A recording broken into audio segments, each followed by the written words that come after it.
أهلا بيكم. النهاردة عندنا قصة إنسانية جدا وصلتنا من واحدة من مستمعات اسمها فاتن، عمرها 41 سنة. يعني دي مش مقالة ولا خبر بنحلله، دي حكايتها هي، تجربة شخصية صعبة بتمر بيها حاليا وحابة تشاركنا فيها. هدفنا هنا إننا نحاول نفهم مع بعض ظروف فاتن، رحلتها، القرارات اللي أخدتها، وإزاي وصلت للمأزق اللي هي فيه دلوقتي. هنمشي معاها خطوة بخطوة زي ما هي حكت بالظبط. الحكاية نفسها يعني فيها عناصر كتير. أم ترملت كرست حياتها لابنها الوحيد، وفجأة صاحب الابن ده بيدخل حياتهم شكل يعني غير متوقع خالص، ونشأت بينهم علاقة سببت لها حيرة ومشاكل وخوف كبير. خلينا كده نفصص الحكاية دي ونشوف إيه اللي حصل. نبدأ من الأول خالص. فاتن بتقول إنها اتجوزت صغيرة قوي، كان عندها 19 سنة بس، وخلفت ابنها الوحيد بعد 9 شهور جواز على طول.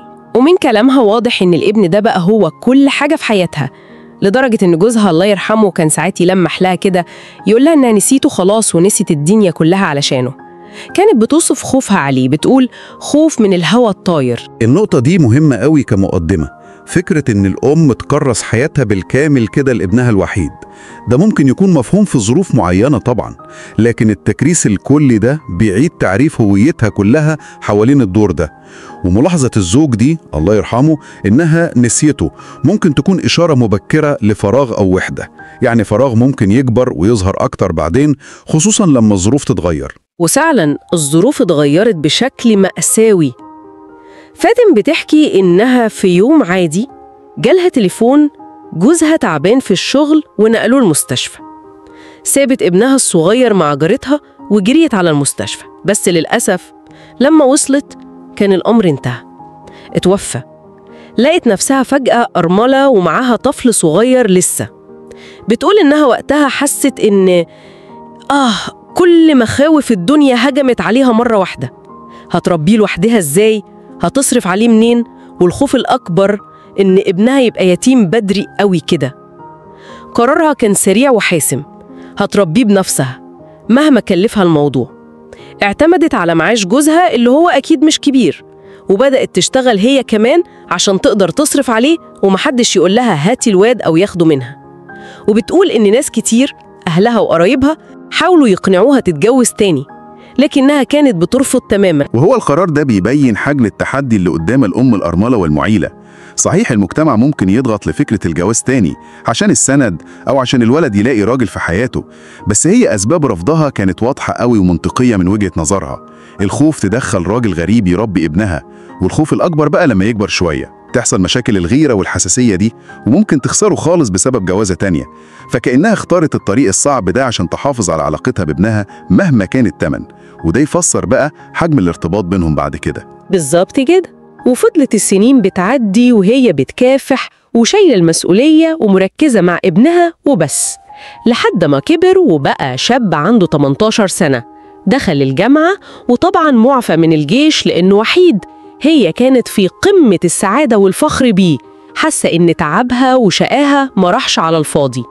نقطة التحول بقى أو بداية القصة اللي وصلتنا للمشكلة الحالية بدأت بطلب بسيط جدا من الابن. جه في يوم وقال لها يا ماما أنا عايز أعزم واحد صاحبي على الغدا هنا في البيت. فاتن بتقول إنها فرحت جدا بالطلب ده، ردت عليه بحماس، أنا صدق إمتى يجيلي صاحب ابني هنا؟ ده أنا أعمل لك أحلى عزومة. وفي ملحوظة فاتن قالتها عن نفسها، بتقول إنها طول عمرها بتحب تهتم بنفسها وبشكلها، بتصبغ شعرها، بتهتم ببشرتها، بلبسها، يعني ست مهتمة بمظهرها. الإشارة دي لاهتمامها بنفسها ممكن تكون مهمة. يعني هل ده مجرد طبع فيها ولا طريقة للحفاظ على إحساسها بنفسها وسط ضغوطات الحياة والمسؤولية؟ بس في السياق اللي جاي ممكن نفكر هل ده كان معناه إنها نفسياً أو عاطفياً، يمكن حتى بشكل غير واعي، كانت مستعدة لنوع مختلف من الاهتمام أو التفاعل الاجتماعي بعيد عن دور الأم وبس؟ ممكن جداً. وده يوصلنا للحظة المقابلة الأولى. الابن راح عشان يجيب صاحبه، وفاتن كانت بتحضر الأكل وبتجهز البيت. لما جرس الباب رن وفتحت وشافت الشاب لأول مرة، رد فعلها كان زي ما وصفت صاعق. بتقول بالنص أنا اتهبلت عليه أول ما شفته، وقالت في سرها كده يخرب بيتك إيه الحلاوة والجمال ده. هي وصفته إنه أكبر من ابنها ب2 زميله في نفس الكلية بس مش في نفس السنة الدراسية. والمفاجأة بقى إن رد فعله هو كمان كان ملحوظ جدا، هو كمان انبهر بيها، قال لها أنت صغيرة قوي، مش مصدق إنك مامة صاحبي، وبتقول إنه كان مكسوف جدا يقول لها يا طنط. اللحظة دي لحظة اللقاء الأول، التفاعل الفوري ده، الإعجاب المتبادل الواضح والقوي ده، زي ما يكون كسر حواجز كتير قوي في ثواني. يعني الأدوار التقليدية المعروفة، الأم، صديق الابن، فرق السن، كل ده كأنه اتلغى مؤقتا قدام حالة الانبهار والمفاجأة دي ممكن نعتبرها الشرارة الأولى اللي بدأت تهز العالم المستقر اللي فاتن كانت بنياه لنفسها ولابنها. بالظبط. قعدوا اتغدوا والكلام بينهم وقت الغدا كان عادي في الأول، بس وسط الكلام فاتن عرفت معلومة جديدة حركت الأحداث بسرعة قوي. عرفت إن الشاب ده بيدور على شقة جديدة يسكن فيها لأنه مش مرتاح في المكان اللي هو فيه. وهنا بقى فاتن هي اللي أخدت المبادرة، وبشكل لافت للنظر الحقيقة هي اللي فوراً اقترحت عليه الشقة اللي جنبهم اللي كانت فاضية. قالت له الإيجارات هنا كويسة في المنطقة، مش بس كده، دي عرضت إنها هي اللي تكلم صاحب البيت بنفسها وتقول له يراعيه في الإيجار عشان لسه طالب وكده. خطوة جريئة وسريعة منها فعلاً. وهنا لازم نسأل تاني عن الدوافع. هل دي كانت مجرد شهامة ومساعدة؟ يعني بتساعد صاحب ابنها اللي محتاج مساعدة؟ وارد طبعا، لكن هل كان في دافع تاني؟ يمكن دافع غير واعي، رغبة في ان الشاب ده يكون قريب منها في محيطها اليومي. السرعة اللي اتحركت بيها وتدخلها المباشر والقوي في الموضوع ده ممكن يشير لرغبة قوية في وجوده قريب، ايا كان سبب الرغبة ده ايه. وفعلا ده اللي حصل بسرعة جدا. فاتن بتقول انها اتصرفت بسرعة، كلمت صاحب البيت ورتبت موضوع الإيجار، وتاني يوم على طول الشاب كان نقل وسكن في الشقة اللي جنبهم. ومن هنا بدأت مرحلة جديدة خالص في علاقتهم. فاتن بتقول إنها من ساعة ما سكن جنبهم وهي اللي بقت زي ما تكون مسؤولة عنه، تطبخ له وتبعت له أكل وشرب، تغسل له هدومه، وأحياناً كمان كانت بتاخد مفتاح شقته بحجة إنها تنظفها له. بقى في قرب يومي وتداخل كبير جداً في تفاصيل حياتهم، لحد ما وصلنا لليوم اللي فاتن وصفته بالتفصيل، اليوم المحوري في القصة. بتقول إنها في اليوم ده كانت عارفة إن الشاب ما جاش الكلية، بس عملت نفسها مش عارفة. استنت لما ابنها نزل وبعدين راحت هي شقته بحجة التنظيف كالعادة، لكن المرة دي بتقول إنها كانت لابسة لبس خفيف شوية ومرفاته شويتين، ودخلت عملت نفسها اتفاجئت إنه موجود في الشقة. الحوار اللي دار بينهم كان مباشر وصادم بصراحة.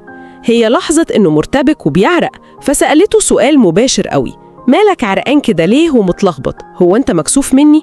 وبعدها هي اللي بدأت بالاعتراف الصريح بمشاعرها.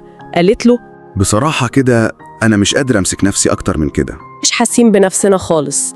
والنتيجة كانت بداية العلاقة الجسدية بينهم. زي ما قالت هي، حصل بيننا اللي انتوا فاهمينه. اللحظة دي هي لحظة انهيار كل الخطوط الفاصلة تماماً.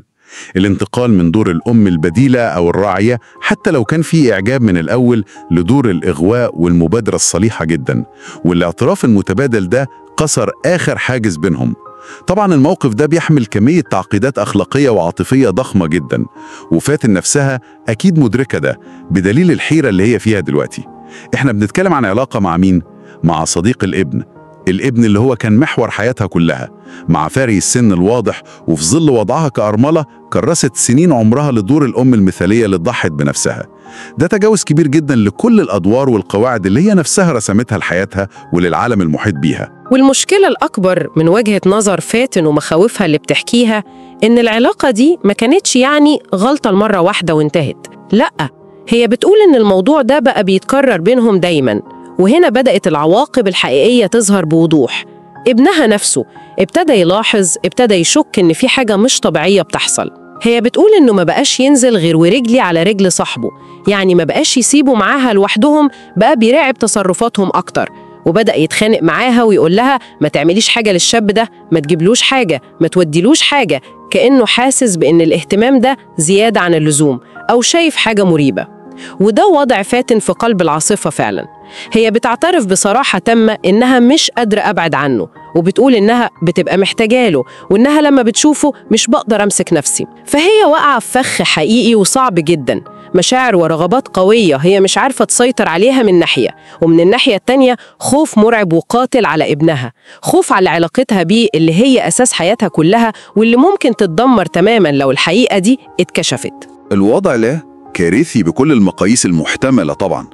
أولاً زي ما قلتي، الخطر الأكبر هو انهيار علاقتها بابنها لو عرف الحقيقة. الثقة اللي اتبنت على مدار سنين طويلة ممكن تتدمر في لحظة واحدة. ثانياً المشاكل اللي ممكن تحصل بين الشابين نفسهم، الأصدقاء دول، لو الموضوع اتعرف، يعني ممكن توصل لخناقات ومقاطعة بينهم.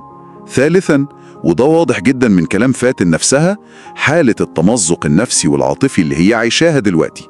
صراع يومي جواها بين الرغبة والشعور بالذنب والخوف والقلق، وطلبها للنصيحة في آخر رسالتها بيوضح قد إيه هي حاسة في ورطة حقيقية ومش عارفة تخرج منها إزاي. يبقى لو حبينا نلخص رحلة فاتن دي زي ما هي حكتها لنا، بدأت القصة بترمل مبكر وتفاني مطلق للأمومة، تضحية كاملة بالحياة الشخصية عشان خاطر الابن، ثم انجذاب مفاجئ وغير متوقع لصديق الابن ده، انجذاب تطور بسرعة شديدة لعلاقة جسدية، ودلوقتي هي في عين العاصفة، علاقة سرية مستمرة، شكوك متزايدة من الابن اللي هو كل حياتها أصلاً، وصراع داخلي عنيف جواها بين رغباتها اللي مش قادرة تسيطر عليها وخوفها الشديد من العواقب الوخيمة لو الأمر اتكشف. القصة دي بتطرح أسئلة أعمق بكتير من مجرد إننا نحكم على التصرفات نفسها صح أو غلط. لو بصينا للموقف ككل زي ما فاتن وصفته، ممكن يخلينا نفكر في إيه؟ يعني بعيداً عن تفاصيل العلاقة نفسها، هل الحالة دي ممكن تكون تعبير عن احتياجات عاطفية كانت مكبوتة جواها لسنين طويلة، أو شعور عميق بالوحدة يمكن اتراكم بعد فقدان الزوج والتركيز الشديد على دور الأم وبس؟ والأهم من كده كمان، إزاي ممكن تكون التوقعات الاجتماعية أو حتى التوقعات اللي هي فرضتها على نفسها برفض الجواز والتكريس الكامل للتربية، إزاي التوقعات دي اصطدمت فجأة مع رغبات شخصية قوية ومدفونة جواها، ظهرت فجأة في ظروف غير متوقعة تماماً. دي ممكن تكون زاوية للتأمل نستخلصها من قلب التجربة الصعبة دي اللي فاتن بتعيشها.